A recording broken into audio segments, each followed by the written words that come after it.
Confession room में तो जा रहा था, फिर यहाँ क्यों बुलाया? बताता हूँ। कब से बिठा के रखा है यहाँ पे? ये यहाँ पे इसे उठा के लेके आया क्या? बताता हूँ सब। आपके करियर में आपने जितने बेकार वाहियात डिस्टर्बिंग केस नहीं देखे होंगे ना, उससे भी गया गुजरा केस है ये। इसके जैसे तो रोज मेरे पास आते हैं, मेरे लिए तो कोई बड़ी बात नहीं। और तुम जानते हो, मैंने तो सर अभी सीधे मुद्दे की बात पे आता हूँ। BNS section 64 for rape, 103 for murder, 231 for fabricating evidence और 69 फॉर सेक्सुअल ऑफेंस। और ये सर तो बड़ी कलम है। उसका पहला केस अपनी खुद की मां के साथ रेप करना और तवे से उनका सिर फोड़ देना। उसकी माँ के साथ? अभी तो और सुनो, सिर्फ मां ही नहीं, 3 महीने बाद उसकी सगी बहन 8 साल की, उसके साथ भी यही किया। 3 महीने बाद? जेल वेल नहीं हुई उसे? जेल। उसके बाप ने सोशल प्रेशर की वजह से उसे अंडरग्राउंड कर दिया था और अंदर ही अंदर मैटर क्लोज कर दिया। खुद के बाप ने? हाँ, लेकिन उसी बाप ने जब उसकी बेटी के साथ ये सब चीजें होते हुए देखी तो उसने भाई उसने मुझे यहाँ टच किया भाई, और भाई भाई बस मुझे बहुत डर लग रहा है भाई। सुसाइड कर लिया और फिर गांव वालों ने उसे पुलिस के हवाले कर दिया। फिर तो केस खत्म हो गया होगा ना? नहीं, क्यों? इसको शुरुआत हुई तब तो उसकी असली फाइल खुली थी। मगर कैसे? जब उसने अपनी बहन के साथ रेप किया तब वो 15 साल का था, तो उसे जुवेनाइल होम की कस्टडी में रखा गया। सबको लगा उसे रियलाइज हो गया होगा, लेकिन जब वो वापस निकला बाहर तो उसके गांव वालों ने उसे अपनाने से मना कर दिया। मगर क्यों? वो तो सुधर गया होगा ना?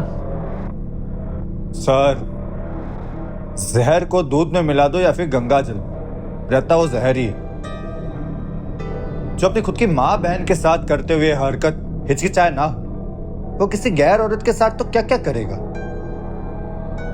डर डर की ठोकरें खाने के बाद उसे एक छोटी नौकरी मिली, और वो भी लेडीज गारमेंट की दुकान पर। वहां उसने अपनी वही औकात दिखाना शुरू की। दुकान वालों को इसके बारे में पता नहीं था क्या? अपनी आइडेंटिटी फैब्रिकेट करके चल रहा था वो। दुकान वाला तो उसके भरोसे दुकान छोड़ के चला जाता था। एक रात 3 लड़कियां आई थी उधर। उसके बाद उन तीनों का पीछा किया उसने। जब एक लड़की उनसे अलग हो गई तो उसकी हेल्प करने के बहाने से उसने तीसरा रेप किया और फरार हो गया। विक्टिम ने कोई गवाही नहीं थी? कोई विटनेस तो होगा इसका? एक शैतान, हैवान, बड़े से बड़ा राक्षस जिस चीज को करने से हिचकिचाता होगा ना, उससे भी बदतर चीजें उसने उसके साथ करी। उसके उसके प्राइवेट पार्ट पर बाइक चढ़ा दी। एक्सेसिव ब्लीडिंग के कारण उसकी ऑन द स्पॉट मौत हो गई। सुनाने बैठूंगा तो बहुत लंबा हो जाएगा। उसने अब तक 22 रेप किए। ये उसका 23rd रेप था, जिसमें लड़की जिंदा बच गई। तब तो क्लियर है। गवाही दिलवा दो, मैं फांसी चढ़ा दूंगा। फांसी? हमारे देश का कानून सबूत के बिना अंधा है सर। 10 साल निकल जाएंगे उसके लिए सबूत इकट्ठा करने में, और वो लड़की घुट घुट के मर जाएगी। फिर लोग निकलेंगे कैंडल मार्च करने के लिए। वो तो कहीं सिंगापुर में ऐश कर रहा होगा और अपना अगला शिकार ढूंढ रहा होगा। समझ गया। ये कलयुग है सर। इस रावण को मारने के लिए विभीषण की जरूरत नहीं, सीता ही काफी।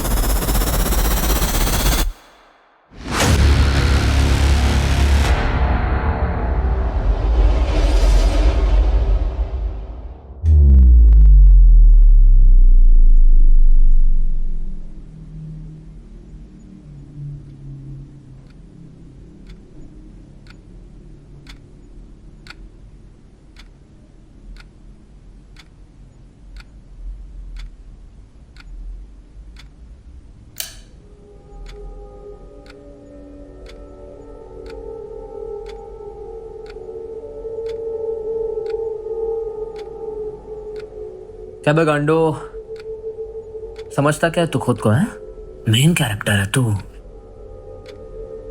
मेन कैरेक्टर नहीं, तेरा बाप हूं मैं।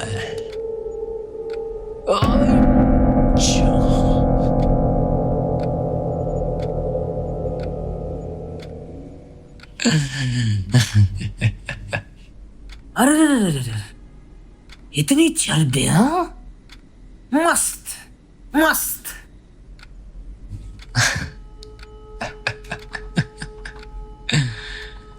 खुद की माँ को भी नहीं छोड़ा तूने, हैं?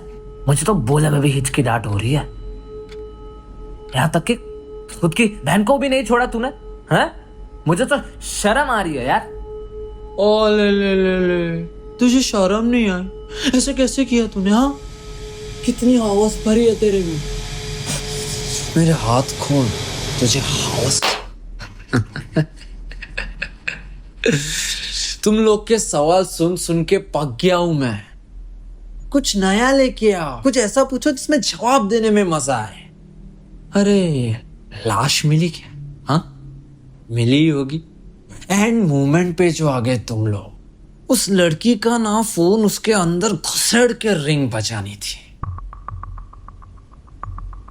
साले तेरे तो खोपड़ी फोड़ दूंगा मैं, तेरी तो ऐसी चमड़ी उधेड़ूंगा बेटे। ओ मारेगा मेरे को? मार, ले ले ले, यही बैठा हूँ, मार। लेकिन तू मेरे को मारेगा किस लिए? मैं तो सिर्फ सीसीटीवी के पास से गुजरा हूँ। सीसीटीवी में तो यही फुटेज है। सबूत सबूत लेके आप फिर आके बात करना मेरे से। खोपड़ी फोड़ेगा। सही है बेटे, सही है। देख ये सब छिलके उड़े ना, देख देख देख नीचे गिरे, देख। ऐसे ही तेरे भी चीथड़े उठाऊंगा, समझा? Sir sir sir sir sir sir मुझे मारना बता मुझे। मेरी गाँव फट रही है सर। सर सर सर नहीं मारना बता। प्लीज बचाओ। ऐसे ही चिल्ला रही थी वो, ऐसे आई, ऐसे हेल्प ऐसे चिल्ला रही थी। पता था साले, पता था सुअर की औकात है ना तेरी, इसीलिए मैं तेरे लिए एक तोहफा लाया हूं।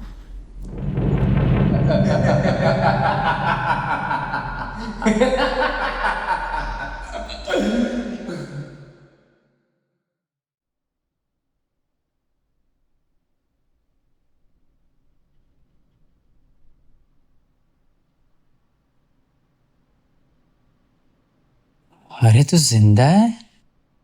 मुझे तो लगा मर गई उस दिन। मजा आया था ना? निकल इधर से, चल। बहुत मजा आया था। वो रात बार बार याद आती है। तुझे याद है सब? अरे ये तो वही शर्ट है ना? और ये देख, ये वही टी शर्ट है जो उस दिन फाड़ी थी। ज्यादा नाटक मत कर, मेरा दिमाग घूमा ना तो ये टेबल पर पछाड़ूंगा। अरे उस दिन रोड पे तो तू कंफर्टेबल था ना, टेबल पे तो और होगा। मेरी आंखों में देख ना, ये देख, ये जो तूने मुक्का मारा था वो सूज गया है, ये देख। तूने मुझे हाथ पे जहां काटा था ना, वहां मेरी नस फट गई थी। डॉक्टर ने कहा है कि थोड़े टाइम में ठीक हो जाएगा, पर जब भी मैं ये हाथ को देखती हूँ ना, तब मुझे तेरी याद आती है। नस तो ठीक हो जाएगी, पर मेरे दिमाग में तू छप गया है। वो कब ठीक होगा?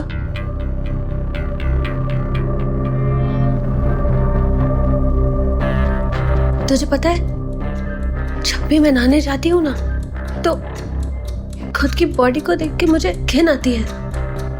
मेरे सारे बॉडी पे दिए गए निशान मुझे चिल्ला चिल्ला के तेरी याद दिलाते हैं।